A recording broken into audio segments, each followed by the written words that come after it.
Good morning students. हमने science का 4th chapter start किया हुआ है, sorting of materials into groups. मैंने इसकी एक्टिविटी 3 दी थी आप लोगों को पढ़ने के लिए। आई होप आप लोगों ने पढ़ ली होगी। अब मैं आप लोगों को इसे समझाऊंगी ताकि आप लोग इसे अच्छे से समझ सको। ठीक है, इससे पहले मैंने तुम्हें अपीयरेंस के बारे में पढ़ा दिया था कि कौन से ऑब्जेक्ट जो है कौन से मटेरियल से बने होते हैं और किस टाइप के वो दिखाई देते हैं, ये सारा मैंने तुम्हें बताया था। अब आगे है एक्टिविटी 3। एक्टिविटी 3 में देखो क्या है, collect small pieces of different materials. ठीक है, डिफरेंट मटेरियल्स के हम क्या करेंगे, स्मॉल पीसेस कलेक्ट कर लेंगे, जैसे paper, cardboard, wood, copper wire, aluminium sheet, chalk. ठीक है, इस मटेरियल्स के हमने अलग अलग स्मॉल पीसेस कलेक्ट किए। Do any of these appear shiny, और कुछ ऑब्जेक्ट है जो इसमें से आप लोगों को शाइनी दिखेंगे, चमकदार दिखेंगे। Separate the shiny materials into group, जो तुम्हें इसमें से शाइनी दिखेंगे उनको अलग ग्रुप में रख लोगे। ठीक है, now observe as teacher cuts each material into 2 pieces and look the freshly cut surface.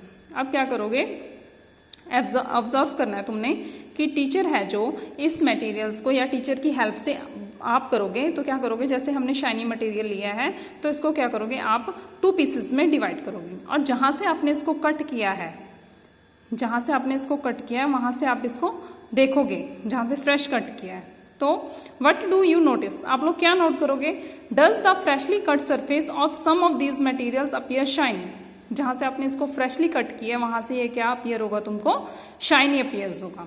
Include these object also in the group of shiny materials, और इन मटेरियल्स को भी अलग ग्रुप में रखोगे। ठीक है, do you notice such a shiny or a lustre in the other materials, cut them any way as you can. ठीक है, आगे जो शाइनी मटेरियल्स है या फिर जिसमें बहुत ज्यादा चमक है उनको क्या करोगे, किसी भी तरीके से आप लोग कट कर सकते हो। Repeat this in the class with as many material as possible and make a list of those with और विदाउट लस्टर। फिर इस तरीके से तुमने लिस्ट बना लेनी है अलग अलग कि कौन से मटेरियल्स के, जो कौन से ऑब्जेक्ट हैं जिसमें चमक है और कौन से हैं जिसमें चमक नहीं है, उनको अलग अलग रख लोगे। You can rub the surface of material with sandpaper to see if it has lustre. फिर इसको क्या करोगे, सैंड पेपर से रब करोगे और फिर तुम देखोगे कि इसमें चमक है कि नहीं है। ठीक है, ये एक्टिविटी करी। इसके बाद क्या होगा, materials that have such lustre are usually metals. जो मटेरियल्स हमने कलेक्ट किए यहाँ पे और जिन मटेरियल्स में क्या होगी, चमक होगी, लस्टर्स मीन्स चमक होगी, वो क्या होंगे, ज्यादातर मेटल्स के बने होंगे। ठीक है, जैसे कि आयरन हो गया, कॉपर हो गया, एल्यूमिनियम हो गया and gold are the examples of metal. अगर तुमने वुड लिया है या फिर पेपर लिया है, अगर तुम उसको कट करते हो क्या उसमें तुम्हें चमक दिखाई देगी, नहीं दिखाई देगी ना। ठीक है, जो नॉन मेटल्स होते हैं उनमें चमक नहीं होती और जो मेटल्स होंगे उनमें क्या होगी, चमक होगी। Some metals often lose their shine and appears dull, और कुछ मेटल्स क्या होते हैं जो अपनी शाइन की प्रॉपर्टीज जो होती है उसको खो चुके होते हैं, लूज कर चुके होते हैं, और वो क्या दिखाई देते हैं, डल दिखाई देते हैं। Because of the action of air और मॉइस्चर ऑन दैम। किस लिए ऐसा होता है, क्योंकि उसमें क्या आ जाती है, एयर आ जाती है या फिर उसमें नमी हो जाती है, इसलिए वो क्या दिखाई देते हैं, डल दिखाई देते हैं। We therefore notice the lustre only on their freshly cut surface. फिर जो वो उनमें क्या होता है, जिनमें हवा आ जाती है या फिर जिनमें नमी हो जाती है, उन सब्सटेंस को, वो मेटल के ही बने होंगे चाहे, ठीक है, फिर उन सब्सटेंस को अगर हम कट करते हैं, जब हमने कट किया तो जहां से हमने उसको फ्रेशली कट किया वहां पे उनकी चमक होगी। ठीक है, when you visit an iron Smith और वॉरशिप, जहां अगर तुम लोहार वगैरह के पास जाते हो, तुमने देखा होगा वो मेटल को कट करते हैं, जहां से कट करेंगे ना वहां पे ज्यादा चमक होगी। ठीक है, उसके बाद आता है हार्डनेस। हार्डनेस क्या होती है, हार्डनेस जैसे नाम से ही पता चल रहा है कि किसी ऑब्जेक्ट में कठोरता होना। When you press different materials with your hands, some of them may be hard to compress while other can be easily compressed। आप लोगों ने सबने देखा होगा कि जब कुछ मटेरियल्स को तुम पुश करते हो, ठीक है, कुछ मटेरियल है जो वो इजीली कंप्रेस हो जाते हैं और कुछ मटेरियल को कंप्रेस होने में टाइम लगता है। ठीक है, टेक अ मेटल की and try to scratch with it. एक मेटल की लेंगे और उससे स्क्रैच करने की कोशिश करेंगे। किसको स्क्रैच करेंगे, the surface of piece of wood, aluminium, a piece of stone, a nail, candle, chalk, any other material और ए ऑब्जेक्ट। ठीक है, कोई भी मेटल की लेना और उससे तुमने अलग अलग मटेरियल से बने हुए ऑब्जेक्ट को क्या करोगे, स्क्रैच करके देखोगे। ठीक है, स्क्रैच करके देखा तो क्या होगा, you can easily scratch some materials. आप लोग किसी भी कुछ मटेरियल्स को इजीली स्क्रैच कर लोगे, और whether some can not be scratch too easily, कुछ मटेरियल्स को आप लोग इजीली स्क्रैच नहीं कर पाओगे।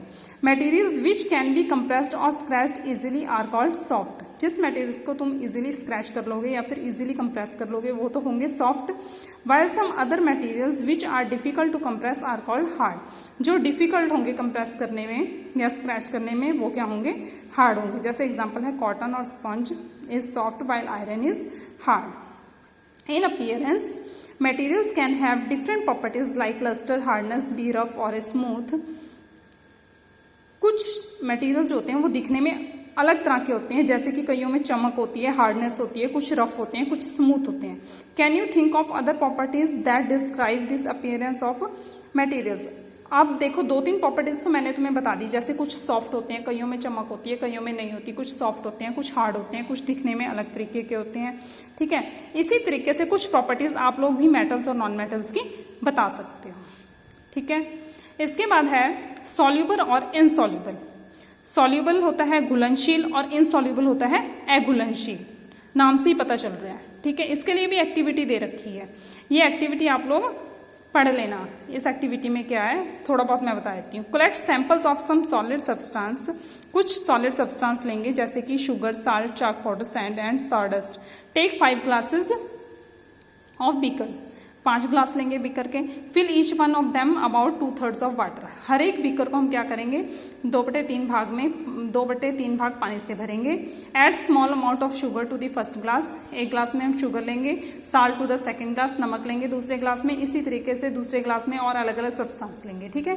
Stir the contents of each of them with spoon. Spoon से इनको क्या करेंगे हिलाएंगे। Wait for few minutes. कुछ मिनट्स के लिए वेट करेंगे।